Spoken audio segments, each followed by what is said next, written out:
Assalamualaikum warahmatullahi wabarakatuh. Perkenalkan, nama saya Rika Evangelinda, NPM G1 di 01949.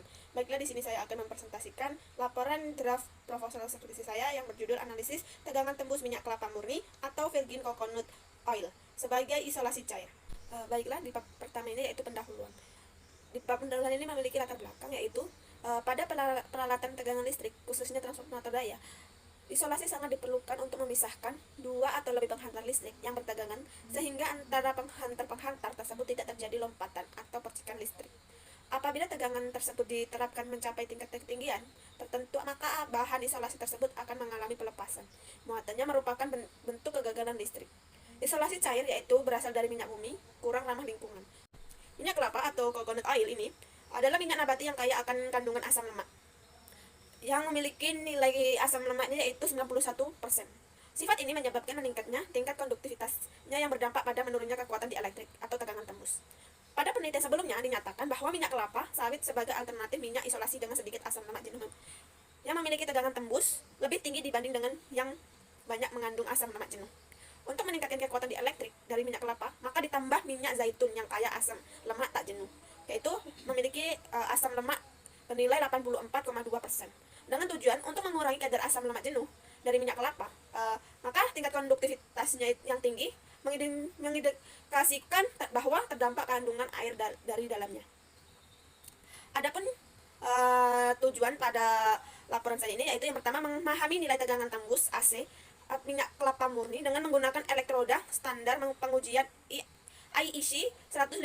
Yang kedua yaitu memahami pengaruh jarak sela antara elektroda dengan nilai tegangan tembus minyak kelapa murni. Yang ketiga yaitu memahami pengaruh diameter elektroda terhadap nilai tegangan tembus minyak kelapa murni. Yang keempat yaitu memahami fenomena yang terjadi dalam pengujian tegangan tembus minyak kelapa murni.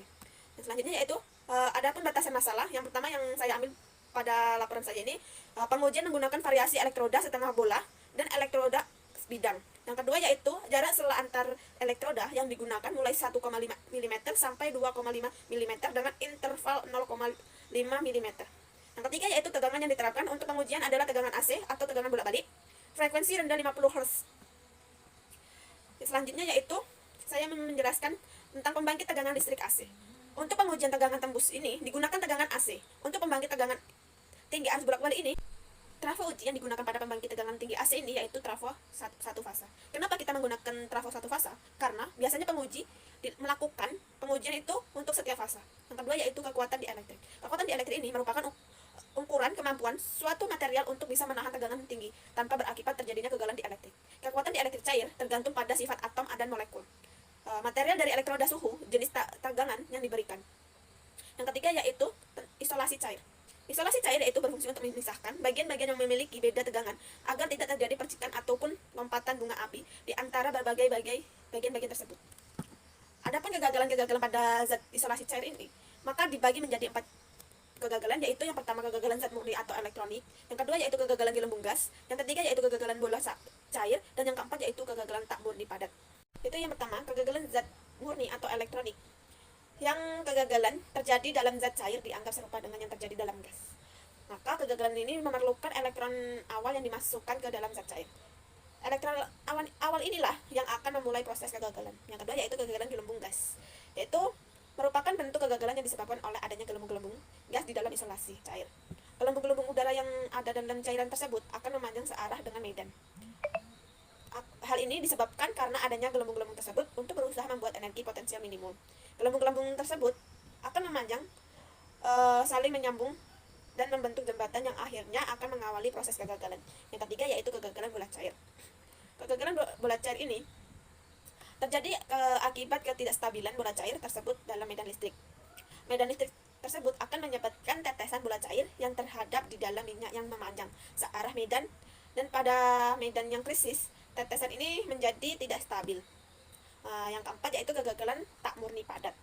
Kegagalan tak murni padat ini merupakan jenis kegagalan yang disebabkan oleh adanya butiran zat padat atau partikel yang di dalam isolasi cair yang akan memulai terjadinya kegagalan. Yang keempat yaitu kekuatan kegagalan. Dari semua teori yang membahas tentang kegagalan zat cair, namun tidak memperhitungkan hubungan antara panjang ruang celah atau sela dengan kekuatan peristiwa kegagalan. Semuanya hanya membahas tentang kekuatan kegagalan maksimum yang dicapai. Namun dari sebuah teori yang di atas Dapat dicari suatu persamaan baru yang berisi komponen panjang ruang celah dan komponen kekuatan peristiwa kegagalan pada benda cair.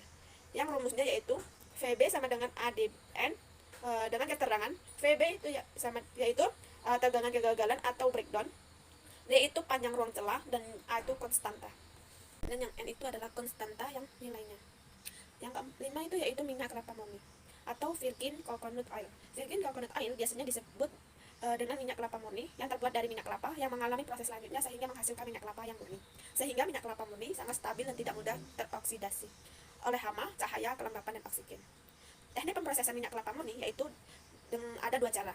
Itu untuk menghasilkan minyak kelapa murni atau VCO ini itu dengan cara pemanasan dan tanpa pemanasan. Yang pertama yaitu teknik pengolahan dengan pemanasan. Teknik pengolahan dengan pemanasan ini merupakan cara tradisional yang sudah lama dilakukan dalam pengolahan kelapa menjadi minyak. Hanya saja mendapatkan minyak kelapa murni perlu sedikit perbaikan, yaitu dengan pemanasan bertahap yang meliputi pemanasan krim, santan, dan pemanasan minyak. Yang kedua yaitu teknik pengolahan tanpa pemanasan. Pengolahan tanpa pemanasan ini menggunakan metode tanpa pemanasan diawali dengan proses pembuatan santan. Pembuatan santan ini sama dengan proses dengan pemanasan. Hanya saja untuk mendapatkan santan digunakan perbandingan 1 kilo kelapa parut dan 4-6 liter air. Proses selanjutnya akan mendiamkan santan selama 2 jam di ember plastik transparan. Krim yang diperoleh dicampur dengan minyak pancing. Perbandingannya adalah 3 bagian krim dan 1 bagian minyak pancing. Lalu kedua bahan itu dicampur dan diaduk merata sampai selama 10-12 jam. Setelah difermentasi, campuran tersebut terpisah menjadi 3 lapisan, yaitu lapisan atas berupa minyak kelapa murni, lapisan tengah berupa blondo atau warna putih, dan lapisan bawah berupa air. Lapisan minyak paling atas lah yang diambil secara perlahan, jangan sampai tercampur dengan lapisan di bawahnya. Minyak yang diperoleh tersebut dapat digunakan sebagai berikutnya. Minyak yang didapat belum bening, maka memerlukan untuk disaring dengan kertas saring dengan diberikan batu zeolin di atasnya. Batu ini berfungsi untuk menyerap asam lemak bebas yang masih terdapat dalam minyak. Selanjutnya itu sifat-sifat minyak kelapa murni. Minyak kelapa murni ini terdiri dari 90% asam lemak jenuh dan 10% asam tak jenuh. Asam lemak jenuh ini merupakan asam larutan sehingga banyak minyak kelapa juga sering disebut minyak larutan. Asam larutan ini merupakan salah satu senyawa rantai karbon pendek.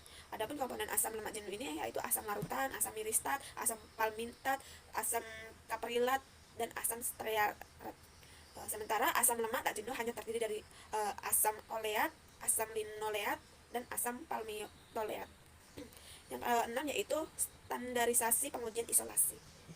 Proses pengujian ini yang harus diperhatikan sebelum melakukan pengujian tegangan tembus isolasi cair ini menurut IEC 156 antara lain yaitu persiapan sampling, pengisian kotak uji, pemberian tegangan, dan pencatatan data. Pada persiapan sampling, sesegera mungkin sebelum mengisi kotak uji, sampling harus dikosongkan berulang kali secara lembut untuk memastikan adanya homogenisasi kontaminan cairan tanpa menimbulkan gelembung udara pada cairan. Pengisian kotak isi sebelum melaksanakan pengujian, bersihkan kotak uji di dinding-dindingnya, elektroda, dan komponen lainnya. Pemberian tegangan. Tegangan pada elektroda dengan kenaikan yang seragam, dimulai dari 0 volt sampai sekitar 2,0 kV.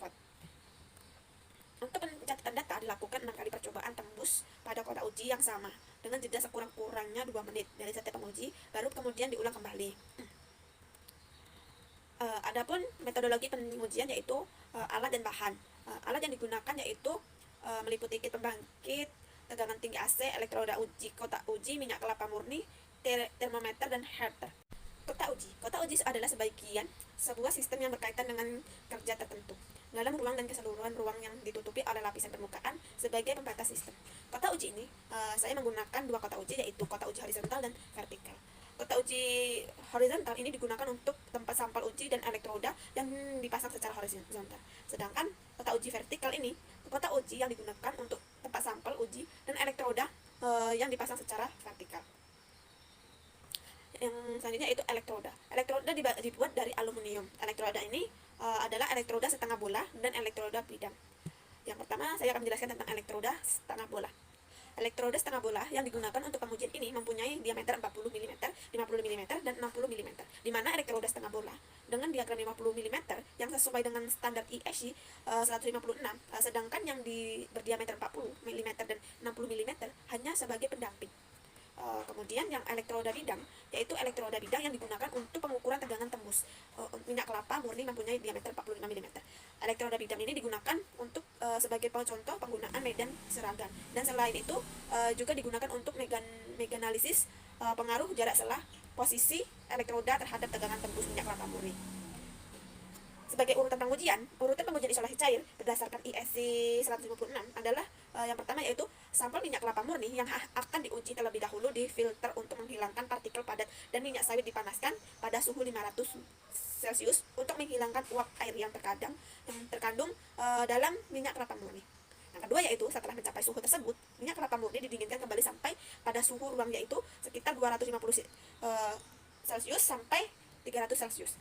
Saat pendinginan, minyak ditutup menggunakan kertas saring. Sebelum minyak dituang, kotak uji harus dalam keadaan bersih dan kering. Yang ketiga yaitu pada saat menuang minyak ke dalam kotak uji harus hati-hati agar tidak menimbulkan gelembung gas dalam minyak. Yang keempat yaitu banyaknya minyak harus sedemikian rupa sehingga tingginya di atas puncak elektroda, lebih dari 20 mm atau 40 mm dari sumber elektroda. Yang kelima yaitu kemudian minyak dibiarkan kira-kira 10 menit untuk menghilangkan gelembung-gelembung gas yang masih mungkin terjadi saat pengisian minyak ke dalam kotak uji. Yang keenam yaitu tegangan dinaikkan secara bertahap. Yang pertama yaitu 2 kV per detik sampai terjadinya tembus listrik. Yang ketujuh yaitu setelah terjadi tembus listrik, minyak diaduk dengan suatu tangkai tipis dan dibersihkan untuk menghilangkan gelembung gas yang timbul saat terjadi tembus listrik. Yang ke-8 yaitu setelah terjadi tembus listrik elektroda juga harus diperiksa untuk meyakinkan bahwa elektroda tidak mengalami kerusakan pada permukaannya yang diakibatkan saat terjadi tembus listrik. Yang selanjutnya yaitu selang 2 menit pengujian diulang kembali sampai dengan 6 kali pengujian. Yang ke-10 yaitu tegangan tembus dari ke-6 pengujian dijumlahkan untuk mendapatkan tegangan tembus rata-rata. Baiklah, mungkin hanya itu yang dapat saya sampaikan, kurang lebihnya saya mohon maaf. Wassalamualaikum warahmatullahi wabarakatuh.